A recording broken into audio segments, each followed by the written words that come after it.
Audio Jungle.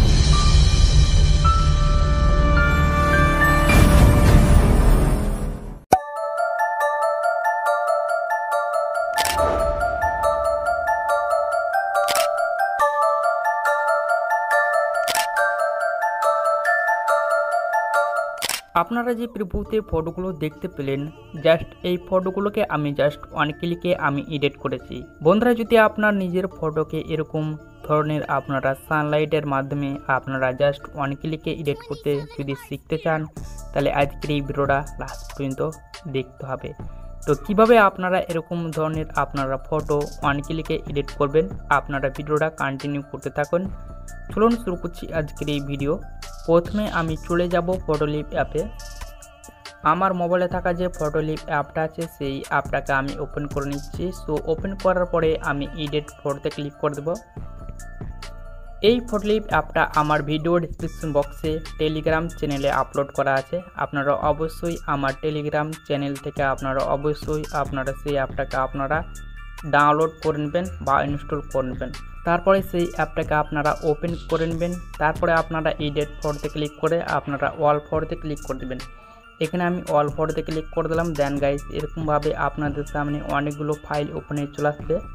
আপনার যে ফাইলে ফটো আছে আপনারা সেই ফাইলটাকে সিলেক্ট করবেন। তো এখান থেকে আমি একটি ফাইল সিলেক্ট করে নিচ্ছি। এখান থেকে আমি একটি ফাইলকে সিলেক্ট করে নিলাম। এই ফাইলের যতগুলো ফটো আছে এখানে শো হবে। আপনার যতগুলো ফটো আছে আপনার ফাইলে শো হবে।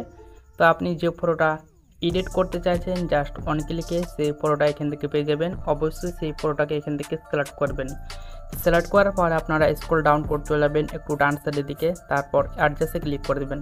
তারপর আপনার ফটোটা যদি অ্যাডজাস্ট করার প্রয়োজন হয় আপনারা অবশ্যই অ্যাডজাস্ট করে নেবেন। তো এখান থেকে আমি অ্যাডজাস্ট করে নিচ্ছি। প্রথমেই পেয়ে যাবেন যে টুলসটি, সেই টুলসটি হচ্ছে ব্রাইটনেস। আপনারা আপনার ফটোর অনুযায়ী ব্রাইটনেসটাকে আপনারা বাড়িয়ে নেবেন। এখান থেকে আমি 15% আমি সিলেক্ট করে নিলাম। এখান থেকে আমি 15% প্লাস করে দিলাম। তারপর এক্সপোজারে ক্লিক করে দেবো। দেন এখান থেকে আমি হালকা এক্সপোজার আমি মাইনাস করে দিলাম। কন্ট্রাস্টে ক্লিক করে দেবো। তারপর 10% আমি প্লাস করে দিলাম। তারপরে ক্লিক করে দেবো। তারপর 20% আমি সিলেক্ট করে নেব। তারপর স্যাচুরেশনে ক্লিক করে দেবো। এখান থেকে আমি 20% সিলেক্ট করে নেব।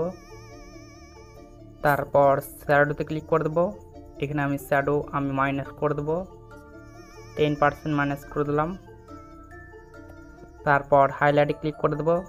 এখান থেকে আপনারা হাইলাইটের উপরে ক্লিক করে দেবেন। এখান থেকে আমি 20% আমি সিলেক্ট করে নিলাম।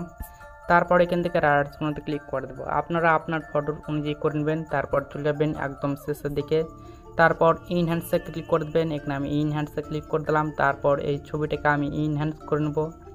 ইনহ্যান্স হওয়ার পর এই দাগটা আপনারা একদম বাম সাইডে নিয়ে চলে আসবেন। বাম সাইডে নিয়ে আসার পর রাইট সাইডে ক্লিক করে দেবেন। তারপর চলে যাবেন আপনারা এআই ব্যাকগ্রাউন্ডে। এআই ব্যাকগ্রাউন্ডে ক্লিক করার পর আপনারা চলে যাবেন একটু ডান সাইডের দিকে। তারপরে আপনারা এখানে ক্লিক করে দেবেন ল্যান্ড স্পেকে ক্লিক করে দেবেন। ল্যান্ড স্পেকে ক্লিক করার পর এরকমভাবে আপনাদের সামনে অনেকগুলো ফিল্টার দেখতে পাবেন। আপনারা নিচের দিকে চলে আসবেন। তারপরে এখানে দেখতে পাবেন সার্ফিং, আপনারা তার উপর ক্লিক করে দেবেন এই ফিল্টারের উপরে। তারপর এরকমভাবে আপনারা স্ক্যান শুরু দেখতে পাবেন। দেখতে পাচ্ছেন যেটা ছবির ব্যাকগ্রাউন্ড ছিল সেটা অটোমেটিক্যালি চেঞ্জ হয়ে গেল। আপনারা আবার তার উপরে ক্লিক করে দেবেন ফিল্টারের উপরে। আবার কিন্তু স্ক্যান হতে শুরু হয়ে যাবে এবং ব্যাকগ্রাউন্ডটা আবার কিন্তু চেঞ্জ হয়ে যাবে। দেখতে পাচ্ছেন খুব সুন্দর সুন্দর ব্যাকগ্রাউন্ড একদম প্রোভাইড করছে ছবির মাধ্যমে।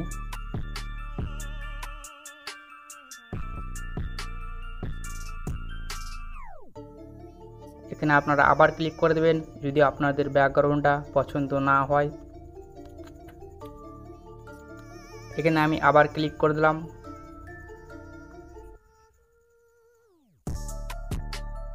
ওকে, সো দেখতে পাচ্ছেন পেছনকার যেটা ব্যাকগ্রাউন্ড এটা অসাধারণ লাগছে।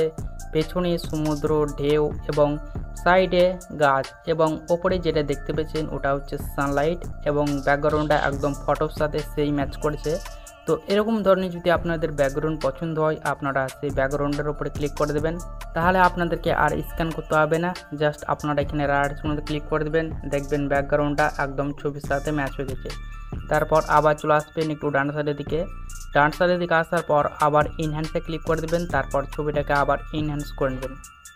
তারপরে এই দাগটাকে আপনারা একদম বাম সাইডের দিকে নিয়ে চলে আসবেন, তারপর রাইটসের মধ্যে ক্লিক করে দেবেন।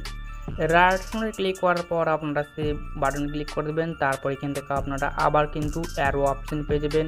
এটাকে সেভ করার জন্য আপনারা আবার অ্যারো অপশানে ক্লিক করে সেটাকে সেভ করে নেবেন।